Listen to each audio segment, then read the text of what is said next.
बोलिए विष्णु भगवान की जय। श्री गरुड़ पुराण तृतीयो अध्याय। यम यातना का वर्णन। चित्रगुप्त द्वारा श्रवणों से प्राणियों के शुभाशुभ कर्म के विषय में पूछना। श्रवणों द्वारा धर्मराज को बताया जाता है और धर्मराज द्वारा दंड निर्धारित होता है कि किस प्राणी को किस हिसाब से दंड देना चाहिए।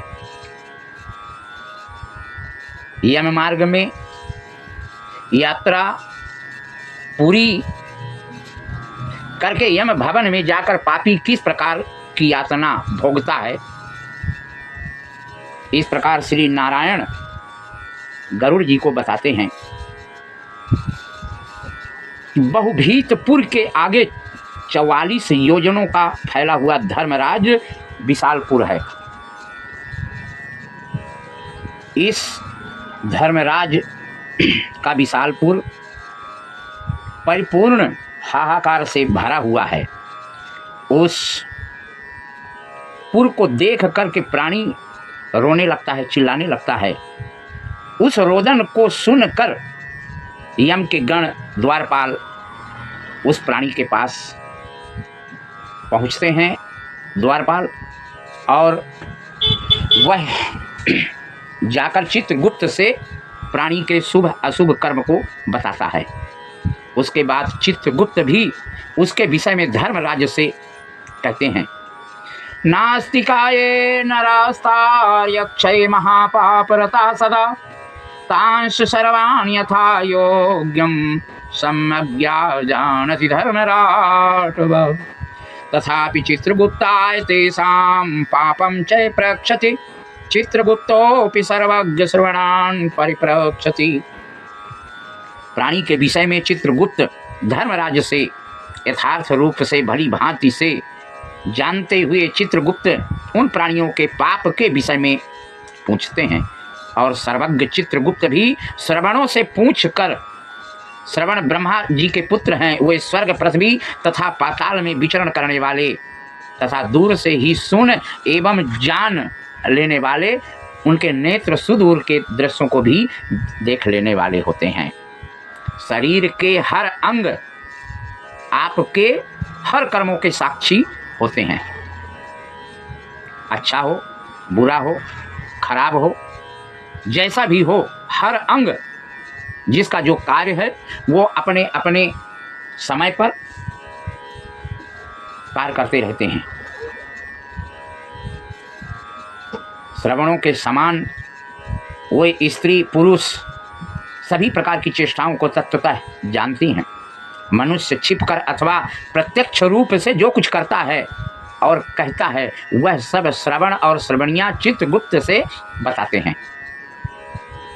श्रवण और श्रवणिया धर्मराज के गुप्तचर हैं, जो मनुष्य के मानसिक, वाचिक और कायिक यानी मनसा वाचक कर्मणा सभी प्रकार के शुभ और अशुभ कर्मों को जानते हैं और बताते हैं। मनुष्य देवताओं के अधिकारी वे श्रवण और श्रवणिया सत्यवादी होते हैं। उनके पास ऐसी शक्ति है जिसके बल पर वे मनुष्य कृत कर्मों को बतलाते हैं। व्रत, दान, सत्य वचन मनुष्य उन्हें प्रसन्न करता है, उसके प्रति वे सौम्य और स्वर्ग तथा मोक्ष प्रदान करने वाले हो जाते हैं। सत्यवादी श्रवण पापियों के पाप कर्मों को जानकर धर्मराज के सन्मुख कह देने के कारण दुखदायी हो जाते हैं। सूर्य, चंद्रमा, वायु, अग्नि, आकाश, भूमि, जल, हृदय, यम, दिन रात दोनों संध्याएं और धर्म, ये सब मनुष्य के वृतांत को जानते हैं। धर्मराज चित्रगुप्त श्रवण और सूर्य आदि मनुष्यों के शरीर में स्थित सभी पाप और पुण्य को पूर्णता देखते हैं। इस प्रकार पापियों के पाप के विषय में सुनिश्चित जानकारी प्राप्त करके यम उन्हें बुलाकर अपना अत्यंत भयंकर रूप दिखाते हैं। वे पापी यम के ऐसे भयंकर रूप को देखते हैं। बहुत बड़ी काया वाले भैंसा के ऊपर सवार संस्थित प्रलयकालीन मेघ के समान आवाज वाले, लंबे चौड़े काजल के पर्वत के समान बिजली की प्रभा वाले लाल लाल आँखों वाले, लंबी नाक वाले होते हैं। ततो वदन्ति तान् सर्वान् क्रन्दमाणश्च पापिनः शोचन्तः स्वानि कर्माणि चित्रगुप्तो यमाज्ञया। मृत्यु और ज्वर आदि से संयुक्त होने के कारण चित्रगुप्त भी भयावह हैं।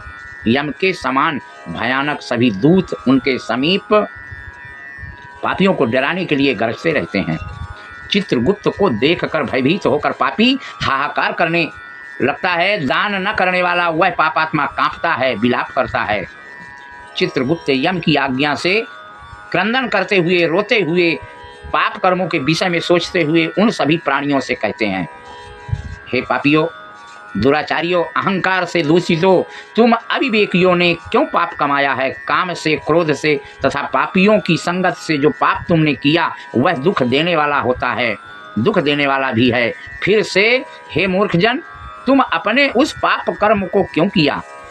पूर्व जन्म में तुम लोगों ने जिस प्रकार अत्यंत हर्षपूर्वक पाप कर्मों को किया है उसी प्रकार यातना भी भोगनी पड़ेगी। आत्मा यह परमात्मा रूपी है। किसी भी अच्छे बुरे कर्म को करने के लिए जब मनुष्य सोचता है तो आत्मा अवश्य गवाही देती है कि यह कार्य करने योग्य है कि नहीं है। लेकिन शैतान रूपी मन जो बैठा हुआ है, इन अंगों का, इन इंद्रियों का राजा, वह इनको सभी को उत्तेजित कर देता है और मन आत्मा से कहता है कि मुझे करने दो, जो होगा देखा जाएगा। इसी प्रकार चित्रगुप्त सभी प्राणियों से अपने कर्मों के विषय में सोचते हुए चुपचाप बैठाए रहते हैं और पूछते रहते हैं। धर्मराज भी चोर की भांति निश्चल बैठे हुए उन पापियों को देखकर उनके पापों का मार्जन करने के लिए यथाउचित दंड देने की आज्ञा करते हैं। निर्दयी दूत पीटते हुए कहते हैं, पापी, महान, घोर और अत्यंत भयानक नरकों में चलो। आज्ञाकारी प्रचंड और चंडक आदि नाम वाले दूत एक पास से उन्हें बांधकर नरक की ओर ले जाते हैं। वहां जलती हुई अग्नि के समान प्रभा वाला एक विशाल वृक्ष होता है जो 5 योजन में फैला हुआ है तथा 1 योजन ऊंचा। उस वृक्ष में नीचे मुख करके उसे बांधकर दूत पीटते हैं। वहां पीड़ित तथा यमदूतों द्वारा पीटे जाते हुए अनेक पापी लटकते रहते हैं। उस वृक्ष को सालमली वृक्ष कहते हैं। उस सालमली वृक्ष में भूख और प्यास से तड़पते हुए आश्रय विहीन पापी अंजलि बांध कर यमदूत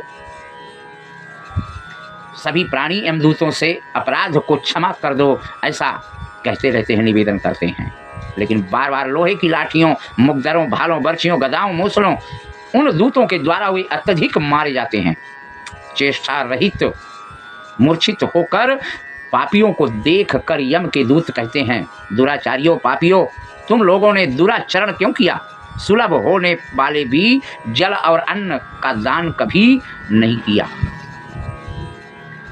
यमस्य चित्रगुप्तस्य न कृतं ध्यानमुत्तमं न जप्तस्य तयोर्मंद्रो न भवेद्दीन यातनः। आधा ग्रास भी कभी किसी को दान नहीं किया, ना किसी प्राणी को, ना किसी जानवर को, कुत्ता, कौवा, कभी इनको बलि भी नहीं दिया। अतिथियों को नमस्कार नहीं किया, पितरों का तर्पण नहीं किया। यमराज तथा चित्रगुप्त का उत्तम ध्यान भी नहीं किया कि आगे क्या होगा। उनके मंत्रों का जप भी नहीं किया, कभी ध्यान भी नहीं लाया, जिससे तुम्हें यह यातना भोगनी पड़ रही है। कभी कोई तीर्थ यात्रा, देवताओं की पूजा, गृहस्थ आश्रम में रहते हुए तुमने अंधकार नहीं निकाला, आगे की कभी सोचा ही नहीं, संतों की सेवा नहीं किया, भगवान हरि की, ईश्वर की कभी प्रार्थना नहीं किया। धर्महीन अपराधों को क्षमा करने में कैसे सक्षम हो सकते हैं? अब इन अपराधों को क्षमा करने में समर्थ हैं, हम तो उन्हीं की आज्ञा से अपराधियों को दंड देने वाले हैं। ऐसा कहकर वे दूत निर्दयता पूर्व उन्हें प्रताड़ित करते हैं। अब उन प्राणियों को जलते हुए अंगार के समान नीचे गिराते हैं। गिरने से उन सालमली वृक्ष के पत्तों से उनका शरीर कट जाता है। नीचे गिरे हुए उन प्राणियों को कुत्ते खाते हैं और वे रोते हुए विलाप करते हैं। पापियों को विविध पासों से बांधकर मुग्दरों से पीटा जाता है। कुछ पापी आरे से काष्ठ की भांति 2 टुकड़ों में किए जाते हैं। कुछ भूमि पर गिराकर कुल्हाड़ी से खंड खंड किए जाते हैं। कुछ का गड्ढे में आधा गाड़कर सिर में बाणों से भेदन किया जाता है। दूसरे पेरने वाले यंत्रों में डालकर इक्षुदंड यानी गन्ने की भांति पेरे जाते हैं।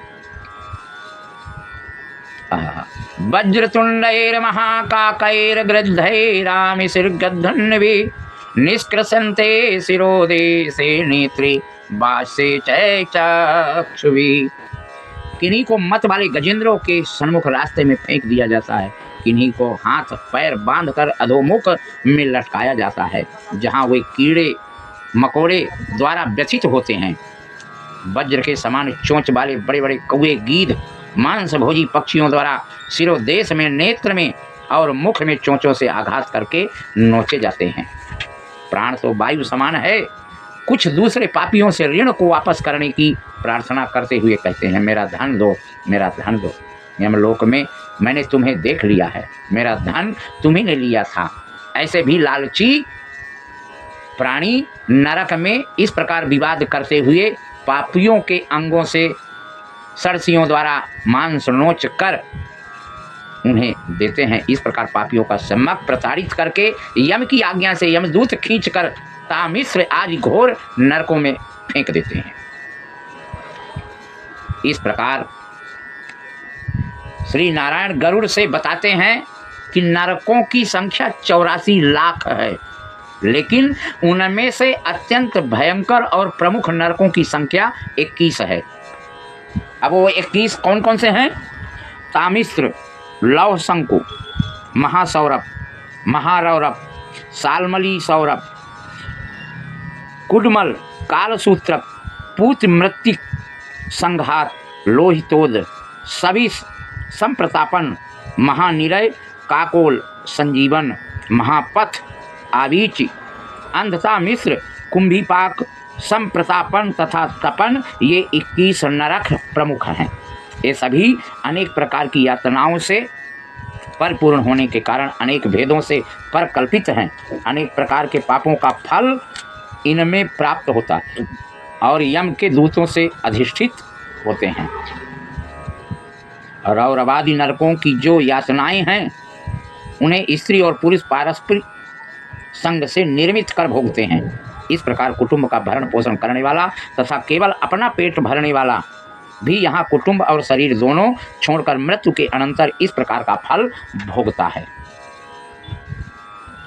देवेन साधितं तस्य समले निरये पुमान् भोक्तन्ते कुटुम्ब पोषसरसदब्दैवातुरः केवलेन है धर्मेण कुटुम्ब भरणोत्सुका याति जीवोन्धता मिश्रम चरमम तमसः पदम। प्राणियों के साथ द्रोह करके भरण पोषण किए जाने वाले स्थूल शरीर को यहीं छोड़कर पाप कर्म रूपी पाथे के साथ पापी अकेला ही अंधकार पूर्ण नरक में चलता है।